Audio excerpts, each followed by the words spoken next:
నమస్తే, welcome to V3 news. లక్ష్యం సమాజహితం paper ముచ్చట కార్యక్రమానికి స్వాగతం. ఈరోజు ప్రధాన దినపత్రికల్లో వచ్చిన ముఖ్యమైన వార్తలు చూద్దాం. ముందుగా వెలుగు దినపత్రికలో చూసుకున్నట్టయితే వెలుగు దినపత్రికతో పాటు దాదాపు అన్ని ప్రధాన దినపత్రికల్లోనూ కవితకు సిబిఐ నోటీసులకు సంబంధించిన వార్తా కథనాన్ని దాదాపు అన్ని దినపత్రికల్లోనూ ప్రధాన బ్యానర్ ఐటమ్గా ఇవ్వడం జరిగింది. వెలుగు దినపత్రికలో చూసుకున్నట్లయితే కవితకు సిబిఐ నోటీసులు, 6న ఢిల్లీ లేదా హైదరాబాద్లో విచారణకు హాజరు కావాలని కోరిన దర్యాప్తు సంస్థ, హైదరాబాద్లోని తన నివాసంలో హాజరవుతానన్న కవిత అనే వార్తను చూడొచ్చు. ఇక ఫోన్ల రికవరీపై ఈడీ ఫోకస్ అనే వార్తను కూడా చూడొచ్చు. ఇక వీరుడా వందనం అంటూ ఇవాళ శ్రీకాంతాచారి వర్ధంతికి సంబంధించిన వార్తను ఇక్కడ కవర్ చేయడం జరిగింది. ఇక మరొక ప్రత్యేక కథనాన్ని చూసుకున్నట్లయితే వెలుగు దినపత్రికలో చలిలోనూ చిల్డ్ బీరే, రాష్ట్రంలో లిక్కర్ కంటే బీర్ల అమ్మకాలే ఎక్కువ అనే ఒక ప్రత్యేక కథనాన్ని మనం చూడొచ్చు.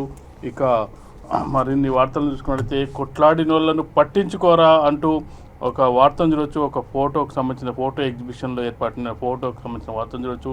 ఇక హైకోర్టు చెప్పిన ఉద్యోగాలు ఇవ్వరా అంటూ 2008 డిఎస్సి అభ్యర్థులు ఇక్కడ ఇందిరా పార్క్ వద్ద ధర్నాకు సంబంధించిన వార్తను చూడొచ్చు.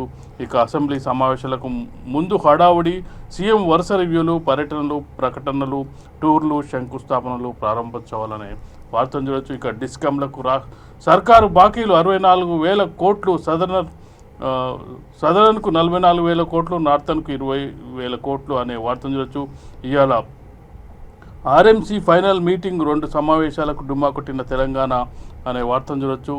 ఇక 28న హైదరాబాద్కు రాష్ట్రపతి ముర్ము అనే వార్తను చూడొచ్చు. గోల్డ్ షాప్లో చోరీ కేసు పక్కా స్కెచ్ అనే వార్తను చూడొచ్చు. ఇవి ప్రధానంగా వెలుగు దినపత్రికలో వచ్చిన మొదటి పేజీలో వచ్చిన వార్తా కథనాలను చూసుకున్నట్టయితే ఇక ఆంధ్రజ్యోతిలో చూసుకున్నట్టయితే కవితకు సిబిఐ నోటీసు, ఢిల్లీ మద్యం కుంభకోణం కేసులో జారీ చేసిన కేంద్ర సంస్థ 6న విచారిస్తామని నోటీసులో వెల్లడి. హైదరాబాద్లో లేదా ఢిల్లీ నివాసంలో ఎక్కడ విచారణకు సిద్ధమో చెప్పాలన్న సిబిఐ, హైదరాబాద్ నివాసంలో విచారణకు రెడీ, సిబిఐ అధికారులకు తెలిపిన ఎమ్మెల్సీ కవిత అనే వార్తను చూడొచ్చు. ఇక తెలంగాణకు అమర్ రాజా, ఆంధ్రాలో రాజకీయ వేధింపులతో రూటు మార్చుకున్న కంపెనీ అనే వార్తను చూడొచ్చు. ఇక అమెరికా అమ్ముల పొదిలో B-21 రైడర్స్ అను స్టైల్త్ బాంబర్ను ఆవిష్కరించిన పెంటగాన్ అనే వార్తను చూడొచ్చు. ఇక 100 కోట్ల డీల్, పూచీకత్తు పైసల్లో ఎమ్మెల్యేల కొనుగోలు కేసులో బెయిల్ మంజూరై 2 రోజులు, పూచీకత్తు డబ్బు కట్టకపోవడంతో ఇంకా జైల్లోనే నిందితులు విడుదల, వచ్చే వారమైనా సిట్ తీరుపై కోర్టు అభ్యంతరం అనే వార్తను చూడొచ్చు. ఇక బిఎల్ సంతోష్, కవితను అరెస్ట్ చేయాలి, కేంద్రం రాష్ట్రంలో స్కామ్ల ప్రభుత్వాలంటూ Jaggareddy, PCC working president Jaggareddy వ్యాఖ్యలకు సంబంధించిన వార్తను చూడొచ్చు. ఇక ముంబైలో 8వ తరగతి బాలికపై గ్యాంగ్ రేపుకు సంబంధించిన వార్తను చూడొచ్చు. ఇక పనిచేసే వ్యవస్థను దెబ్బతీయొద్దంటూ సుప్రీంకోర్టు కీలక వ్యాఖ్యలకు సంబంధించిన వార్త. ముందు చూపు బదిలీ, కొన్ని జిల్లాల్లో 3 ఏళ్లకు మించి బాధ్యతల్లో కలెక్టర్లు అనే వార్తా కథనం చూడొచ్చు. పంజాబ్లో కేసీఆర్కు చెక్కులు చెల్లకపోవడం సిగ్గు చేటు అనే వార్తను చూడొచ్చు. ఇక ధాన్యం అదరవో, ఎంఎస్పీ కంటే ఎక్కువ కొంటున్న రైస్ మిల్లర్లు, కారు మైలేజ్ ఇవ్వడం లేదని కోర్టుకు యువతి. ఇవి ఆంధ్రజ్యోతిలో మొదటి పేజీలో వచ్చిన వార్తా కథనాలను చూసుకున్నట్టయితే ఇక ఈనాడులో చూసుకున్నట్టయితే మొదటి వార్తగా చూసుకున్నట్టయితే తెలంగాణకు అమర్ రాజా అనేది మొదటి వార్తగా ఇవ్వడం జరిగింది. లిథినియం అయాస్ బ్యాటరీల గిగా కర్మాగారం పరిశోధన కేంద్రం ఏర్పాటు అనే వార్తను చూడొచ్చు. ఇక కవితకు సిబిఐ నోటీసుని 2వ వార్తగా ఇవ్వడం జరిగింది. ఢిల్లీ మద్యం కేసులో 8న ఉదయం 11 గంటలకు విచారణ అనే వార్తను చూడొచ్చు. క్వారీ కూలి 7 ఆదివాసీ కూలీల దుర్మరణానికి సంబంధించిన వార్త. బాసర RGUTKT మూసివేతకు కేసీఆర్ కుట్ర అనేది బండి సంజయ్ ఆరోపణకు సంబంధించిన వార్తను చూడొచ్చు. ఇక ఫ్రీలాన్స్ పేరుతో 900 కోట్ల మోసం, ఇళ్ల నిర్మాణం పేరుతో 2,500 మంది వసూలు అనే వార్తను చూడొచ్చు. ఇక కుక్కలు పిక్కలు జాగ్రత్త, హైదరాబాద్లో 6.5 లక్షల శునకాలు, ఇది ఒక ప్రత్యేక కథనానికి సంబంధించిన వార్తలు. ఇవి ఈరోజు ప్రధాన దినపత్రికలో వచ్చిన ముఖ్యమైన వార్తలు, వాటికి సంబంధించిన విశ్లేషణ మనం ఒకసారి చూసుకున్నట్లయితే కవితకు సిబిఐ నోటీసులు అనే వార్తని దాదాపు అన్ని దినపత్రికల్లోనూ ప్రధాన వార్తా కథనంగా మనం చూడొచ్చు. ఇక తెలంగాణకు అమర్ రాజా బ్యాటరీకి సంబంధించిన వార్తను కూడా ఇవ్వడం జరిగింది. ముందుగా మనం కవితకు సిబిఐ నోటీసులకు సంబంధించిన వార్తా కథనాన్ని ఒకసారి మనం విశ్లేషించినట్టయితే చాలా కాలం నుంచి కవితకు లిక్కర్ స్కామ్లో నోటీసులు వస్తున్నాయని చెప్తున్న సందర్భంలో ఇప్పటికైతే నోటీసులు రావడం జరిగింది. నోటీసుల సందర్భంగా ఢిల్లీలోనైనా హైదరాబాద్లో అయినా విచారణకు 6వ తారీఖు హాజరు కావాలని చెప్పడం జరిగింది. ఈ వార్తను చూసుకున్నట్టయితే కవితకు సిబిఐ నోటీసులు 6న ఢిల్లీ లేదా హైదరాబాద్లో విచారణకు హాజరు కావాలని కోరిన దర్యాప్తు సంస్థ హైదరాబాద్లోని తన నివాసంలో హాజరవుతానన్న కవిత. ఢిల్లీ లిక్కర్ స్కామ్ కేసులో ఎమ్మెల్సీ కల్వకుంట్ల కవితకు సిబిఐ నోటీసు ఇచ్చింది. 160 సిఆర్పిసి కింద విచారణకు సహకరించాలని అందులో పేర్కొంది. ఈ మేరకు శుక్రవారం సిబిఐ డిఎస్పీ అలోక్ కుమార్ షహీ కవితకు నోటీసులు జారీ చేశారు. ఢిల్లీ లిక్కర్ స్కామ్లో ఢిల్లీ ఉప ముఖ్యమంత్రి ఎక్సైజ్ శాఖ మంత్రి మనీష్ సిసోడియాతో పాటు మరో 14 మందిపై ఐపీసీ సెక్షన్ 477A కేసు నమోదైంది. ఈ కేసు దర్యాప్తు కవితకు సంబంధించి పలు అంశాలు వెలుగులోకి వచ్చాయని తెలిపింది. తదుపరి దర్యాప్తులో సాక్ష్యాధారాలపై విచారణకు అవసరంగా భావిస్తున్నట్టు స్పష్టం చేసింది. అందువల్ల ఈ నెల 6న ఉదయం 11 గంటలకు ఢిల్లీ, హైదరాబాద్ ఎక్కడికైనా విచారణకు హాజరు కావచ్చని అందులో పేర్కొంది. సిబిఐ నోటీసులు ఇవ్వడంపై కవిత స్పందించారు. తనకు నోటీసులు అందినట్లు వెల్లడించారు. హైదరాబాద్లో తన నివాసంలో 6న ఉదయం 11 గంటలకు విచారణకు హాజరవుతానని రిప్లై ఇచ్చినట్లు ఆమె ఒక ప్రకటనలో వెల్లడించారు అనే వార్తను చూడొచ్చు. ఇక సౌత్ గ్రూప్కి సంబంధించిన 100 కోట్ల ప్రస్తావనకు సంబంధించి ఇక్కడ ప్రశ్నించే అవకాశం అయితే కనిపిస్తుంది. ఇక ఫోన్ల రికవరీపై కూడా ఈడీ ఫోకస్ కూడా చూడొచ్చు. సిడిఆర్ ఐఎంఈఐలతో దర్యాప్తు లిక్కర్ స్కామ్తో రాష్ట్రానికి చెందిన ప్రముఖులు 7. వీళ్ళు 43 ఫోన్లలో 8 సిమ్ కార్డులు వాడినట్టు గుర్తింపు, కీలకంగా అరోరా రిమాండ్ రిపోర్ట్ అనే వార్తను చూడొచ్చు. ఇక ఆంధ్రజ్యోతిలో చూసుకున్నట్లయితే కవితకు సిబిఐ నోటీసులు అనేది ఢిల్లీ మద్యం కుంభకోణం కేసులో జారీ చేసిన కేంద్ర సంస్థ 6న విచారిస్తామని నోటీసులో వెల్లడి. హైదరాబాద్ లేదా ఢిల్లీ నివాసంలో ఎక్కడ విచారణకైనా సిద్ధమో చెప్పాలని సిబిఐ హైదరాబాద్ నివాసంలో విచారణకు రెడీ. సిబిఐ అధికారులకు తెలిపిన ఎమ్మెల్సీ కవిత. ఢిల్లీ మద్యం కుంభకోణం కేసులో టీఆర్ఎస్ ఎమ్మెల్సీ సీఎం కేసీఆర్ కుమార్తె కల్వకుంట్ల కవిత సిబిఐ శుక్రవారం నోటీసులు జారీ చేసింది. ఈ స్కామ్లో కవిత పాత్రపై సిబిఐ ఎన్ఫోర్స్మెంట్ డైరెక్టర్ సంస్థలు అనుమానం వ్యక్తం చేసిన సంగతి తెలిసిందే. దాంతో ఆమెను విచారించాలని సిబిఐ నిర్ణయించింది. ఈ మేరకు సిఆర్పిసి సెక్షన్ 160 కింద దర్యాప్తు అధికారి అలోక్ కుమార్ షాహీ కవితకు నోటీసులు జారీ చేశారు. 6వ తేదీన వచ్చే మంగళవారం విచారిస్తామని ఆయన పేర్కొన్నారు. కేంద్ర హోంశాఖ డైరెక్టర్ ప్రవీణ్ కుమార్ రాయ్ నుంచి వచ్చిన లిఖిత పూర్వక ఫిర్యాదు మేరకు ఢిల్లీ మద్యం విధానం రూపకల్పన అమల్లో అవకతవకల ఆరోపణలపై అవినీతి నిరోధక చట్టంలోని section 7 red with section 120B, section 147A కింద ఢిల్లీ ఉప ముఖ్యమంత్రి మనీష్ సిసోడియాతో పాటు 14 మంది నిందితుల పేర్కొంటూ ఎఫ్ఐఆర్ నమోదు చేశారు. దర్యాప్తు జరుగుతున్న క్రమంలో ఈ కేసులో వెలుగులోకి వచ్చిన కొన్ని వాస్తవాలతో మీకు సంబంధం ఉన్నట్లు గుర్తించాం. దర్యాప్తు అవసరాల దృష్ట్యా ఆయా వాస్తవాల గురించి మిమ్మల్ని విచారించాల్సిన అవసరం ఏర్పడింది. ఈ మేరకు ఈ నెల 6న 11 గంటలకు మిమ్మల్ని విచారించడానికి మీకు అనుకూలంగా ఉండే నివాసం ఏదో హైదరాబాద్, వీలైనంత వరకు ఢిల్లీ చెప్పండి అని కవితకు జారీ చేసిన నోటీసులో సిబిఐ పేర్కొంది. ఈ నోటీసులపై కవిత స్పందించారు. వారి అభ్యర్థన మేరకు హైదరాబాద్లో నివాసంలో తనను ప్రశ్నించాల్సిందిగా సిబిఐ అధికారులకు సమాచారం ఇచ్చారని కవిత మీడియాకు వెల్లడించారు. ఢిల్లీ మద్యం విధానం రూపకల్పనలో కవిత పాత్ర ఉందని, ఆ పాలసీని రూపొందించే సమయంలో ఢిల్లీలోని ఒబరాయ్ హోటల్లో జరిగిన సమావేశంలో ఆమె పాల్గొన్నారని ఆరోపణలు వినిపిస్తున్న సంగతి తెలిసిందే. ఈ ఆరోపణలు నిజమేనని ఈడీ వర్గాలు ఇటీవలే సిబిఐ ప్రత్యేక కోర్టుకు సమర్పించిన ఓ రిమాండ్ రిపోర్టులో పేర్కొన్న నేపథ్యంలో సిబిఐ ఈ సమన్లు జారీ చేసినట్లు సమాచారం. ఈ కుంభకోణంలో కవిత పాత్ర ఏమిటి? ఆమెతో పాటు తెలుగు రాష్ట్రాలకు చెందిన Aurobindo pharma director Sarath Chandra Reddy, MP Magunta Srinivasa Reddy వీరంతా కలిసి ముడుపులను ఎవరికి ఇచ్చారు, ఎలా లబ్ధి పొందారు అనే వివరాలను కోర్టుకు సమర్పించిన రిపోర్టులో ఈడీ అధికారులు స్పష్టంగా వివరించారు. కవిత, శరత్ చంద్రారెడ్డి, మాగుంట, మనీష్ సిసోడియా ఇలా ఈ కేసుతో సంబంధం ఉన్న మొత్తం 38 మంది సుమారు 170 ఫోన్లను మార్చేసి ఆ తర్వాత ఆ ఫోన్లను ధ్వంసం చేశారని, ఆ ధ్వంసం చేసిన డిజైన్ల విలువ 101.3 కోట్లుగా ఉంటుందని న్యాయస్థానానికి తెలిపారు. ఢిల్లీ ప్రభుత్వానికి నష్టం కలిగే విధంగా అక్రమంగా ఆర్జించేలా ఆప్ నేతలు లిక్కర్ పాలసీని రూపొందించారు. అందులో భాగంగానే సౌత్ గ్రూప్ కంపెనీ నుంచి ఆప్ నేతలకు కనీసం 100 కోట్ల ముడుపులు అందాయి. ఈ కంపెనీని నియంత్రిస్తున్న వారిలో కల్వకుంట్ల కవిత, శరత్, మాగుంట మరికొందరు ఉన్నారు. మనీ లాండరింగ్ కేసులో మేము చేసిన దర్యాప్తులో ఈ విషయాలు నిర్ధారణ అయ్యాయి అని ఈడీ ఆ రిపోర్ట్లో స్పష్టం చేసింది. హోల్సేల్ లిక్కర్ వ్యాపారి అమిత్ అరోరా ఈ కుంభకోణంలో కీలక పాత్ర పోషించారని ఆయనను విచారిస్తున్నప్పుడు కవిత, శరత్ మాగుంట పాత్ర బయటపడిందని పేర్కొనడం జరిగింది. మొత్తానికి సిబిఐ దర్యాప్తు నోటీసులు అందడం జరిగింది. ఇదే వార్త మనం ఈనాడులో చూసుకున్నట్లయితే కవితకు సిబిఐ నోటీసులు, మద్యం కేసులో 6-11 గంటలకు విచారణ అనే వార్తను చూడొచ్చు. ఢిల్లీ మద్యం కేసులో సిబిఐ శుక్రవారం తెరాస ఎమ్మెల్సీ కల్వకుంట్ల కవితకు నోటీసులు జారీ చేసింది. ఢిల్లీలో నమోదు చేసిన సిఆర్పి 53A/2022 కేసు దర్యాప్తు కోసం సిఆర్పిసి సెక్షన్ 160 కింద ఢిల్లీకి చెందిన సిబిఐ అవినీతి నిరోధక విభాగం డిఎస్పీ అలోక్ కుమార్ షాయి ఈ నోటీసులు జారీ చేశారనే వార్తను చూడవచ్చు. మొత్తానికి చూసుకున్నట్టయితే చాలా కాలం నుంచి అటు ప్రతిపక్షాలు డిమాండ్ చేస్తున్నాయి. అలాగే చూసుకున్నట్టయితే బీజేపీ ఆరోపిస్తుంది కవితకు లిక్కర్ కుంభకోణంతో సంబంధాలు ఉన్నాయని ఆరోపణల నేపథ్యంలో మొత్తానికి సిబిఐ అయితే నోటీసులు జారీ చేయడం జరిగింది. ఒక కవితకే కాకుండా తెలుగు రాష్ట్రాల్లోని 7 ప్రముఖులకు కూడా నోటీసులు జారీ చేయడం జరిగింది. దాంతోపాటుగా చూసుకున్నట్టయితే ఫోన్ల ధ్వంసానికి సంబంధించింది కూడా ఫోకస్ చేయడం జరిగింది. ఫోన్ల ధ్వంసానికి సంబంధించి సిమ్ కార్డులను మార్చి ఫోన్లను ధ్వంసం చేసిన విలువ 1.3 కోట్లు ఉంటుందని సిబిఐ అంచనా వేస్తుంది. ఈ కవిత విచారణ తర్వాత మరిన్ని విషయాలు లోతుగా వెళ్ళే అవకాశం ఉందా, లేదంటే కేసు నుంచి కవిత తప్పించుకుంటుందా అనేది కూడా చూడాల్సిన అంశంగా కనిపిస్తుంది. మొత్తానికి తెలంగాణ రాజకీయాల్లో చూసుకున్నట్టయితే సిబిఐ విచారణను ఆపేసినప్పటికీ రాష్ట్ర ప్రభుత్వం కానీ ఆల్రెడీ లిక్కర్ స్కామ్ విషయంలో ఆల్రెడీ సిబిఐ విచారణ జరుగుతున్న నేపథ్యంలో, అది కంటిన్యూషన్గా జరుగుతున్న నేపథ్యంలో ఇప్పుడు హాజరవ్వాల్సిన పరిస్థితి అయితే కనిపిస్తుంది.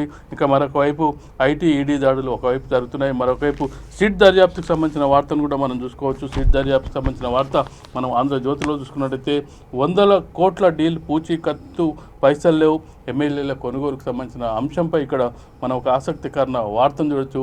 100 కోట్ల డీల్కి సంబంధించిన వ్యక్తుల దగ్గర డబ్బులు లేవనేది కూడా ఈ వార్త సారాంశం. పూచీకత్తు డబ్బు కట్టకపోవడం ఇంకో జైల్లోనే నిందితులు విడుదల వచ్చే వారమేనా, సిట్ తీరుపై కోర్టు అభ్యంతరం. 100 కోట్ల రూపాయలతో ఎమ్మెల్యేల కొనుగోలు కేసులో నిందితులు వారి తరపున వాదిస్తున్న లాయర్లను చూస్తేనేమో కేసు వివరాలు వినడానికి పెద్ద మొత్తంలో కోర్టుకొచ్చి వాదించడానికి గంటకు లక్షల ఫీజులు వసూలు చేసే సీనియర్ న్యాయవాదులు. కానీ కోర్టు బెయిల్ మంజూరు చేసిన పూచీకత్తు షూరిటీలకు సంబంధించి 6 లక్షలు కట్టలేక జైల్లోంచి బయటకు రాకపోవడమే అసలు విచిత్రం. మొయినాబాద్ ఫామ్ హౌస్ టీఆర్ఎస్ ఎమ్మెల్యేల కొనుగోలు కేసులో నిందితుల పరిస్థితి ఇది. ఈ కేసులో విచారణకు ఖైదీలుగా చెంచల్గూడ జైల్లో ఉన్న 3 నిందితులు రామచంద్ర భారతి, సింహయాజీ, నందకుమార్కు హైకోర్టు గురువారం షరతులతో కూడిన బెయిల్ మంజూరు చేసిన సంగతి తెలిసిందే. నిందితులు 3 లక్షల చొప్పున వ్యక్తిగత బాండ్లు సమర్పించడమే కాక ఒక్కొక్కరు 2 వ్యక్తులతో అంతే మొత్తానికి షూరిటీగా ఇప్పించాలని ప్రతి సోమవారం సిట్ విచారణకు హాజరు కావాలని కోర్టు ఆదేశించింది. అయితే ఇంత హై ప్రొఫైల్ కేసులో నిందితుల గురించి పట్టించుకునే వారే లేకపోవడం, వారు బయటకు రావడానికి అవసరమైన డబ్బు చెల్లించేవారే లేకపోవడం పలు ప్రశ్నలకు అనుమానాలకు తావిస్తుంది అనేది కూడా ఇక్కడ చూడొచ్చు. ఇక్కడ చూసుకున్నట్టయితే ఇక మరొక వార్తను చూసుకున్నట్టయితే జగ్గారెడ్డి కేంద్ర రాష్ట్ర ప్రభుత్వాలకు విమర్శించిన వార్తను చూడొచ్చు. బిఎల్ సంతోష్ను, కవితను అరెస్ట్ చేయాలి. కేంద్ర రాష్ట్రంలో స్కామ్ల ప్రభుత్వాలు సంతోష్ను ముందు పెట్టి ఎమ్మెల్యేలను కొంటున్నది ప్రధాని మోడీ, అమిత్ షాలే. సంతోష్ను కాపాడేందుకే బీజేపీ ప్రయత్నం. పైకి సవాళ్లు విసురుకున్న లిక్కర్ స్కామ్లు అరెస్టు చేస్తారేమోనని కవిత భయపడుతుంది. షర్మిల రాయలసీమ బిడ్డే, తెలంగాణకు కోడలు, ప్రజలు సమస్యలన్నీ ఆమెకే తెలిసినట్టుగా బిల్డప్. బీజేపీ వదిలిన బాణం ఎవరికి తగులుతుందో టీపీసీసీ వర్కింగ్ ప్రెసిడెంట్ జగ్గారెడ్డి వ్యాఖ్యలు. బీజేపీ ముఖ్య నేత BL Santosh TRS MLC Kalvakuntla కవితను వెంటనే అరెస్ట్ చేయాలని TPCC working president Sangareddy MLA Jagga Reddy demand చేశారు. కేంద్రంలో రాష్ట్రంలో స్కామ్ల ప్రభుత్వాలే ఉన్నాయని ధ్వజమెత్తారు. కవిత మీద లిక్కర్ స్కామ్ కేసు ఉంటే బిఎల్ సంతోష్పై ఎమ్మెల్యేల కొనుగోలు కేసు నడుస్తుంది. ఈ కేసులో కవితను అరెస్ట్ చేస్తామంటూ బీజేపీ ఇండికేషన్స్ ఇస్తుంటే ఎమ్మెల్యేల కొనుగోలు కేసు ద్వారా సంతోష్ను టీఆర్ఎస్ టార్గెట్ చేస్తుందని అన్నారు. అసెంబ్లీ మీడియా హాల్లో శుక్రవారం ఏర్పాటు చేసిన విలేకరుల సమావేశంలో జగ్గారెడ్డి మాట్లాడుతూ బిఎల్ సంతోష్ను ముందు పెట్టి ఎమ్మెల్యేలు కొంటున్నది ప్రధాని మోడీ, హోంమంత్రి అమిత్ షాలేనని ఆరోపించారు. ఒకవైపు తాము నీతివంతులమంటూ బిల్డప్ ఇస్తూనే సంతోష్ను కాపాడుకునేందుకు బీజేపీ నేతలు ప్రయత్నిస్తున్నారని విమర్శించారు. ఆయన అరెస్ట్ చేస్తే చాలా విషయాలు బయటికి వస్తాయని, అరెస్టు చేసుకుంటే చేసుకోండి అంటూ ఎమ్మెల్సీ కవిత గంభీరంగా మాట్లాడుతున్నా ఆమె మాటల్లో భయం కనిపిస్తుందని పేర్కొన్నారు. మొత్తానికి కాంగ్రెస్ పార్టీ వాదన అటు సంతోష్ను ఇటు కవితను వెంటనే అరెస్ట్ చేయాలనేది కూడా కాంగ్రెస్ పార్టీ వాదనగా చూడొచ్చు. ఇక సాహితీ group MD Boodati Lakshminarayana arrest. Freelance project పేరిట 900 కోట్ల వసూలు, మోసమైన 2500 మంది. సిసిఎస్ ఫిర్యాదులు దర్యాప్తు అనంతరం అరెస్టు అనే వార్తను చూడొచ్చు. ఇక్కడ చూసుకున్నట్టయితే దీనికి సంబంధించి వార్తను మనం చూడొచ్చు. మిగతా వార్తాపత్రికల్లో చూసుకున్నట్టయితే దీనికి సంబంధించిన వార్తా కథనాలు లోపల పేజీలో ఇవ్వడం జరిగింది. అయితే ఈనాడులో దీనికి సంబంధించి ఒక వార్తను ఇవ్వడం జరిగింది. ఫ్రీలాన్స్ పేరుతో 9 కోట్ల మోసం, ఇళ్ల నిర్మాణం పేరుతో 2500 మంది నుంచి వసూళ్లు. సాహితీ ఇన్ఫ్రాటెక్ ఎండి తిరుపతి తిరుమల దేవస్థానం సభ్యుడు లక్ష్మీనారాయణ అరెస్ట్ అనే వార్తను చూడొచ్చు. ఇక మరొక ముఖ్యమైన వార్తను చూసుకున్నట్లయితే ఆంధ్రజ్యోతి అలాగే ఈనాడు హైలైట్ చేయడం జరిగింది. తెలంగాణకు అమర్ రాజా అనే వార్తను ఈనాడు ప్రధాన హెడ్లైన్గా ఇవ్వడం జరిగింది. లిథియం అయాన్ బ్యాటరీల గిగా కర్మాగారం పరిశోధన కేంద్రం ఏర్పాటు, 9,500 కోట్ల పెట్టుబడి, 4,500 మందికి ఉపాధి. రాష్ట్ర ప్రభుత్వంతో ఒప్పందం, అన్ని విధాల అండగా ఉంటాం మంత్రి కేటీఆర్. తెలంగాణ పెట్టుబడులకు అనుకూలం గల్లా జయదేవ్. ప్రసిద్ధ బ్యాటరీల కంపెనీ సంస్థ అమర్ రాజా తెలంగాణలో అడుగుపెట్టనుంది. దేశంలోని మొట్టమొదటి అత్యాధునిక విద్యుత్ వాహనాల బ్యాటరీల తయారీ కోసం లిథియం అయాన్ గిగా కర్మాగారాన్ని పరిశోధనా కేంద్రాన్ని ఇక్కడ నెలకొల్పేందుకు ముందుకొచ్చింది. మహబూబ్ నగర్లోని దివిటిపల్లి పారిశ్రామిక పార్కులో 9,500 కోట్ల పెట్టుబడితో దీన్ని స్థాపించి ప్రత్యక్షంగా 4,500 మందికి ఉపాధి కల్పించనుంది. ఈ మేరకు శుక్రవారం హైదరాబాద్లో అమర్ రాజా బ్యాటరీస్ లిమిటెడ్ సంస్థ తరఫున chairman, managing director CMD Galla Jayadev Telangana ప్రభుత్వంతో అవగాహన ఒప్పందం కుదుర్చుకున్నారు. పరిశ్రమలో ఐటీ శాఖ మంత్రి కేటీ రామారావు సమక్షంలో ప్రభుత్వ ముఖ్య కార్యదర్శి జయేష్ రంజన్, అమర్ రాజా ఎగ్జిక్యూటివ్ డైరెక్టర్ విక్రమాదిత్య గౌరీనేరులు ఒప్పందంపై సంతకాలు చేశారనే వార్తను చూడొచ్చు. ఇదే వార్తను మనం చూసుకున్నట్టయితే ఆంధ్రజ్యోతిలో చూసుకున్నట్టయితే తెలంగాణకు అమర్ రాజా, ఆంధ్రాలో రాజకీయ వేధింపులతో రూటు మార్చుకున్న కంపెనీ. పాలమూరు జిల్లాలో దేశంలోనే అతిపెద్ద లిథియం అయాన్ బ్యాటరీల యూనిట్. విమానాశ్రయం వద్ద పరిశోధన కేంద్రం. 10 ఏళ్లలో 9,500 కోట్ల పెట్టుబడులు. రాష్ట్రానికి అతిపెద్ద దేశీయ పెట్టుబడి ఇదే. 4,500 మందికి ఉద్యోగ అవకాశాలు. కేటీఆర్ సమక్షంలో ప్రభుత్వంతో ఎంఓయు. ఎలక్ట్రిక్ వాహనాల తయారీ హబ్గా రాష్ట్రం. అమర్ రాజాతో ఈవీ పరిశ్రమల అభివృద్ధికి ఊతం కొనియాడిన రాష్ట్ర పరిశ్రమల మంత్రి జయదేవ్కు కృతజ్ఞతలు తెలిపిన కేటీఆర్ అనే వార్తను చూడొచ్చు. ఇక్కడ చూసుకున్నట్టయితే వేధింపుల వల్లే తెలంగాణకు మేము దండం పెట్టి పొమ్మన్నాం, గతంలో ఏపీ ప్రభుత్వ సలహాదారు సజ్జల వ్యాఖ్యలు అనే వార్తను చూడొచ్చు. ఇక అమర్ రాజాను తరిమేశారు, ఇక్కడ పుట్టిన వ్యక్తి ఇక్కడే పరిశ్రమలు పెట్టలేని దుస్థితి, తండ్రి భూములిస్తే కొడుకు కబ్జా అంటూ చంద్రబాబు ఆవేదనకు సంబంధించిన వార్తను చూడొచ్చు. ఇక చూసుకున్నట్టయితే మిగతా వార్తలను చూసుకున్నట్టయితే వెలుగు దినపత్రికల్లో ప్రత్యేక కథనాలను చూసుకోవచ్చు. వెలుగు దినపత్రికల్లో ప్రత్యేక కథనాలను చూసుకున్నట్టయితే డిస్కమ్లకు సర్కారు బాకీ 64,000 కోట్లు అనేది చూడొచ్చు. సదరన్కు 44,000 కోట్లు, నార్థన్కు 20,000 కోట్లు. 2014 నాటికి బకాయి 1,200 కోట్లే. బాకీలు సర్కారువి, భారం ప్రజలపై. రాష్ట్రంలో 30% కరెంటు వాడుకుంటున్న ప్రభుత్వ సంస్థలు 8.5 ఏళ్లుగా రూపాయి చెల్లించకపోవడంతో నష్టం. 1,000 కోట్ల బాకీలు చెల్లించకుండా డిస్కంలను రాష్ట్ర సర్కారు నట్టేట ముంచుతున్నది. రాష్ట్రంలో సరఫరా అయ్యే విద్యుత్, కరెంటు 30% వాడుకుంటున్న ప్రభుత్వ సంస్థలు బిల్లులు మాత్రం చెల్లించడం లేదు. ప్రత్యేక రాష్ట్రం వచ్చిన నాటి నుంచి ఇప్పటి వరకు 64,000 కోట్ల రూపాయలు బాకీలు చెల్లించకపోవడంతో 2 డిస్కంలు పీకల్లోతో అప్పుల్లో కూరుకుపోయాయి. రాష్ట్రంలో అవసరాలకు తగినంత విద్యుత్ ఉత్పత్తి లేకపోవడంతో కోట్లాది రూపాయలు పెట్టి కరెంటు కొనుగోలు చేయాల్సి వస్తుంది. ఇందుకోసం డిస్కంలు 1,000 కోట్ల అప్పులు తీసుకుంటున్నాయి. ఆఖరికి ఉద్యోగాలు, జీతాలు కోసం కూడా అప్పులు చేయాల్సిన పరిస్థితి ఉంది. ఇలాంటి లోపాలు బయటపడకుండా ఉండేందుకు డిస్కంలు లెక్కలు బయటపెట్టడం లేదనేది వార్త సారాంశంగా చూడొచ్చు. మొత్తానికి ప్రభుత్వం బకాయి పడ్డ సొమ్ముల్ని దీన్ని ప్రజలపై భారం మోపుతుండడం అనేది ఇక్కడ చూడొచ్చు. ఏదైతే ప్రభుత్వ రంగ సంస్థలు వాడుకున్న దానికి కరెంటు కట్టకపోవడంతో ఆ భారం అంతా ప్రజలకు పడుతుందనేది కూడా ఈ వార్త సారాంశంగా చూడొచ్చు. ఇక మరిన్ని వార్తల్ని మనం వెలుగు దినపత్రికల్లో చూసుకున్నట్లయితే ఇవాళ శ్రీకాంతాచారి వర్ధంతికి సంబంధించిన వార్తను హైలైట్ చేయడం జరిగింది. వీరుడా వందనం అంటూ 6 దశాబ్దాల స్వరాష్ట్ర ఆకాంక్షపై కుట్రల కత్తులను తట్టుకోలేక నిలువెల్ల అగ్నికి ఆహుతయ్యిండు మన శ్రీకాంతాచారి. మలిదశ తెలంగాణ పొరుగులో ఒరిగిన వీరుడు తనకు 2009 నవంబర్ 29న ఎల్బీనగర్ చౌరస్తాలో అంబేద్కర్ విగ్రహం సాక్షిగా జై తెలంగాణ నినాదాలు చేస్తూ నిప్పంటించుకున్నారు.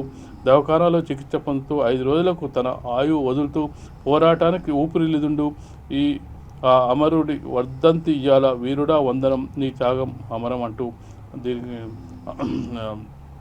శ్రీకాంతాచారి వర్ధంతికి సంబంధించి వీరుడా వందనం అంటూ వెలుగు దినపత్రిక ప్రచురించడం జరిగింది.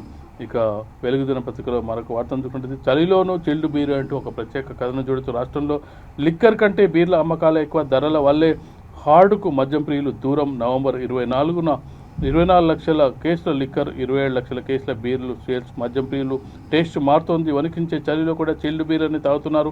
హార్డ్ కంటే ఎక్కువ బీర్లనే కొంటున్నారు. ఎక్సైజ్ శాఖ విడుదల చేసిన రిపోర్ట్ ప్రకారం గురువారం రాష్ట్రంలో 94,000 కేసుల లిక్కర్ అమ్ముడుపోతే 1.48 కేసుల బీర్లు సేల్స్ అమ్ముడయ్యాయి. ఏటా చలికాలంలో బీర్ల కంటే హార్డ్ కేసులే ఎక్కువగా అమ్ముడుపోతాయని ఈసారి మాత్రం ట్రెండ్ రివర్స్ అయిందని ఎక్సైజ్ శాఖ ఆఫీసర్లు చెప్తున్నారు. 10 రోజులుగా రాష్ట్రంలో ఉష్ణోగ్రతలు తగ్గి విపరీతంగా చలి పెడుతున్న బీర్ల సేల్స్ ఏమాత్రం తగ్గలేదని వారు అంటున్నారు. గత వారం రోజులు సగటు చూసిన మందు కంటే బీరు కేసులే అమ్మకాలు ఎక్కువగా ఉన్నాయనేది పేర్కొనడం జరిగింది. ఇక ఇది ఒక ప్రత్యేక వార్తాకారణంగా చూడవచ్చు. ఇక వెలుగు దినపత్రికలో మరొక వార్తను చూసినట్లయితే నలుగురికి ముందస్తు బెయిల్పై విచారించండి. 1994 నాటి ఇస్రో మాజీ సైంటిస్ట్ నంబి నారాయణన్ గూఢచర్యం కేసులో మాజీ డీజీపీ సహా నలుగురికి ముందస్తు బెయిల్ ఇస్తూ కేరళ హైకోర్టు జారీ చేసిన ఆదేశాలను సుప్రీంకోర్టు కొట్టేసిన వార్తకు సంబంధించిన వార్తను చూడవచ్చు. ఇక యుద్ధంలో రష్యన్ సోల్జర్లు 1,00,000 మంది చనిపోయారు. రష్యాతో యుద్ధంలో తమ సోల్జర్లు 13,000 మంది దాకా చనిపోయారని ఉక్రెయిన్ ప్రకటించింది. ఉక్రెయిన్ దాడుల్లో 1,00,000 మంది రష్యన్లు సోల్జర్లు చనిపోయి ఉంటారని తెలిపింది అనే వార్తను చూడవచ్చు. ఇక ఫోర్టిఫైడ్ రైస్కు 6 లక్షల టన్నులు తీసుకుంటాం. యాసంగి సీజన్కు సంబంధించి 6.33 లక్షల టన్నుల ఫోర్టిఫైడ్ రైస్ను తీసుకుంటామని రాష్ట్ర సర్కార్కు కేంద్రం తెలిపింది. శుక్రవారం కేంద్ర ఆహార పంపిణీ వ్యవహారాల మంత్రిత్వ శాఖ ఉత్తర్వులు ఇచ్చిందనే వార్తను చూడవచ్చు. ఇక ఇవాళ ఆర్ఎంసీ ఫైనల్ మీటింగ్ 2 సమావేశాలకు డుమ్మా కొట్టిన తెలంగాణ. చివరి మీటింగ్ ఖచ్చితంగా రావాలని 2 రాష్ట్రాలకు కన్వీనర్ లెటర్ అనే వార్తను చూడవచ్చు. ఇక 28న హైదరాబాద్కు రాష్ట్రపతి ముర్ము రాకకు సంబంధించిన వార్తను మనం వెలుగు దినపత్రికలో చూడవచ్చు. ఈ వార్తకు సంబంధించి మనం చూసుకున్నట్టయితే మిగతా వార్తాపత్రికల్లో లోపల పేజీలో ఉంది. 28న హైదరాబాద్కు ముర్ము శీతాకాల విడిది కోసం రాష్ట్రపతి ద్రౌపది ముర్ము రాష్ట్రానికి రానున్నారు. ఈ నెల 28, 29, 30 తేదీలో 3 రోజుల పాటు సికింద్రాబాద్ బొల్లారంలోని రాష్ట్రపతి నిలయంలో ఆమె బస చేయనున్నారు. దేశ 15వ రాష్ట్రపతి హోదాలో మొదటిసారి ముర్ము రాష్ట్రానికి రానున్నారనే వార్తను చూడవచ్చు. ఇక మరొక వార్తను చూసుకున్నట్లయితే కొట్లాడిన వాళ్ళను పట్టించుకోరా, తెలంగాణ కోసం కొట్లాడిన వాళ్ళని పట్టించుకోరా, అది ఉద్యమకారిని రై మున్నిసా ఆవేదన వ్యక్తించారు. ఉద్యమ జ్ఞాపకాలను గుర్తు చేస్తూ హనుమకొండలో ఏర్పాటు చేసిన ఎగ్జిబిషన్లో తన ఫోటో పెట్టలేదని కన్నీళ్లు పెట్టుకున్నారు. తెలంగాణ ఉద్యమంలో గల్లీ నుంచి ఢిల్లీ వరకు కొట్లాడిన ఉద్యమం వల్ల నాపై 153 కేసులైనవి. చిన్న బిడ్డలను ఇంట్లో వదిలి జైలు జీవితం గడిపిన కారణంగా నా భర్త ఉద్యోగం పోయి ఆర్థిక ఇబ్బందుల్లో ఇల్లు ఆగమైంది అని వాపోయారు. ఎగ్జిబిషన్లో ఏర్పాటు చేసిన ఫోటోలను చింపివేశారనే వార్తను చూడొచ్చు. ఇక హైకోర్టు చెప్పిన ఉద్యోగాలు ఇవ్వరా అంటూ 2008 డిఎస్సీ అభ్యర్థుల ఆవేదనకు సంబంధించిన వార్తను చూడొచ్చు. 13 ఏళ్లుగా పోరాడుతున్నాం, హైకోర్టు కూడా చెప్పింది, అయినా సర్కారు ఉద్యోగాలు ఇవ్వడం లేదు, ఇప్పటికైనా న్యాయం చేయాలంటూ 2008 డిఎస్సీ అభ్యర్థుల ఆవేదన వ్యక్తం చేశారు. హైకోర్టు తీర్పును వెంటనే అమలు చేయాలంటూ శుక్రవారం హైదరాబాద్లోని ఇందిరా పార్క్ వద్ద కుటుంబ సభ్యులతో కలిసి కేసీఆర్ సారు కరుణించండి పేరుతో రిలే నిరాహార దీక్ష చేపట్టారు. న్యాయం చేస్తామని సీఎం కేసీఆర్ హామీ ఇచ్చినా ఇంకా అమలుకు నోచుకోలేదని వాపోయారు అనే వార్తను అయితే చూడొచ్చు.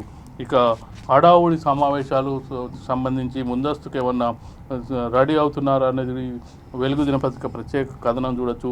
టూర్లు, శంకుస్థాపనలు, ప్రారంభోత్సవాలు. రాష్ట్ర ప్రభుత్వం నల్గొండ జిల్లా దామర్చెల్లలో నిర్మిస్తున్న యాదాద్రి థర్మల్ పవర్ స్టేషన్కు ఇటీవల కేసీఆర్ సందర్శించారు. వచ్చే ఏడాది చివరి నాటికి ఆ ప్లాంట్లో ఉత్పత్తి ప్రారంభించాలని అధికారులను ఆదేశించారు. స్టాఫ్ క్వార్టర్స్తో పాటు అద్భుతమైన టౌన్షిప్ నిర్మిస్తానని హామీ ఇచ్చారు. మునుగోడు ఉప ఎన్నిక సందర్భంగా ప్రజలకు ఇచ్చిన హామీలు నెరవేర్చేందుకు మంత్రి కేటీఆర్ ఆధ్వర్యంలో 5 మంత్రులు గురువారం రివ్యూ చేశారు. మునుగోడుతో పాటు నల్గొండ జిల్లా అభివృద్ధికి 1,544 కోట్లు కేటాయిస్తున్నామని చెప్పారు. ఆదివారం మహబూబ్ నగర్, ఈ నెల 7న జగిత్యాల పర్యటనకు కేసీఆర్ వెళ్తున్నారు. ఈ సందర్భంగా కలెక్టరేట్లు, కొత్త మెడికల్ కాలేజీ భవనాలను ప్రారంభించున్నారు. ఇతర అభివృద్ధి పనులకు శంకుస్థాపనలు, టీఆర్ఎస్ కార్యాలయాలు ప్రారంభించారు. పార్టీ శ్రేణులతో నిర్వహించే భారీ బహిరంగ సభల్లో కేసీఆర్ పాల్గొననున్నారు. ఇచ్చిన హామీలన్నీ నెరవేర్చినట్లు చెప్పుకునేందుకు పెండింగ్ పనులపై కేసీఆర్ ఫోకస్. నిలదీసే ఛాన్స్ ప్రతిపక్షాలకు ఇవ్వకుండా ముందు జాగ్రత్త. వరుస ఉద్యోగ నోటిఫికేషన్లు, డబుల్ ఇండ్ల పంపిణీలకు చర్యలు. 2018 ప్రగతి నివేదిక సభ మాదిరిగా అసెంబ్లీ ప్రోగ్రెస్ చెప్పుకునే వ్యూహం అనే వార్తను చూడొచ్చు. అసెంబ్లీ సమావేశాలకు ముందు సీఎం కేసీఆర్ హడావుడి మొదలుపెట్టారు. శాసనసభలో ప్రభుత్వ పనితీరు గొప్పగా చెప్పుకునేందుకు పెండింగ్ హామీలు, పనులంటిపై ఫోకస్ పెట్టారని కూడా ఈ వార్త సారాంశంగా చూడొచ్చు. ఇక గోల్డ్ షాప్లో చోరీ కేసు, పక్కా స్కెచ్. నంబర్ లేని బైక్స్ వచ్చి కస్టమర్లుగా షాపుల్లో రెక్కి సికింద్రాబాద్ నుంచి నాగోల్ దాకా వెంబడించి చోరీ. 17 టీంలతో పోలీసుల సెర్చింగ్ అనే వార్తను చూసి ఇవి వెలుగు దినపత్రికలో మిగతా వార్తా కథనాలను చూసుకున్నట్టయితే, ఇక ఈనాడులో మిగతా వార్తా కథనాలను చూసుకున్నట్టయితే, క్వారీ కూలీ 7 ఆదివాసీ కూలీల దుర్మరణానికి సంబంధించిన వార్తను చూడొచ్చు. ఛత్తీస్గఢ్లో ఘోర ప్రమాదం, చనిపోయిన వారిలో 6 మహిళలు అనే వార్తను చూడొచ్చు. బాసర ఆర్జీయూ కేటీ మూసివేతకు కేసీఆర్ కుట్ర, మహాసంగ్రామ యాత్రలో బండి సంజయ్ ఆరోపణకు సంబంధించిన వార్తను చూడొచ్చు. ఇక కుక్కలున్నాయి పిక్కలు జాగ్రత్త, హైదరాబాద్లో 6.5 లక్షల శునకాలు, వీధుల 10ల సంఖ్యలో సంచారం, 11 నెలల్లో బాధితులు 1.68 లక్షలు, ప్రైవేటు చికిత్స పొందిన వారి సంఖ్య అదనం, గ్రామీణ ప్రాంత ప్రజలకు కోతులు పాముల బెడద కూడా అనే వార్తను చూడొచ్చు. ప్రత్యేక కథనం చూడొచ్చు. ఇవి ఈనాడులో వార్తా కథనాలను చూసుకున్నట్టయితే, ఇక ఆంధ్రజ్యోతిలో మిగతా వార్తా కథనాలను చూసుకున్నట్టయితే, అమెరికా అమూల పదిలో B-21 రైడర్ అను స్టెల్త్ బాంబర్ను ఆవిష్కరించిన పెంటగాన్.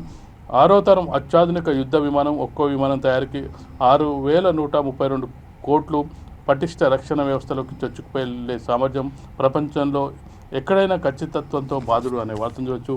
ఇక చూసుకున్నట్టయితే మరొక వార్తను చూసుకున్నట్టయితే, ముంబైలో 8వ తరగతి బాలికపై గ్యాంగ్ రేప్.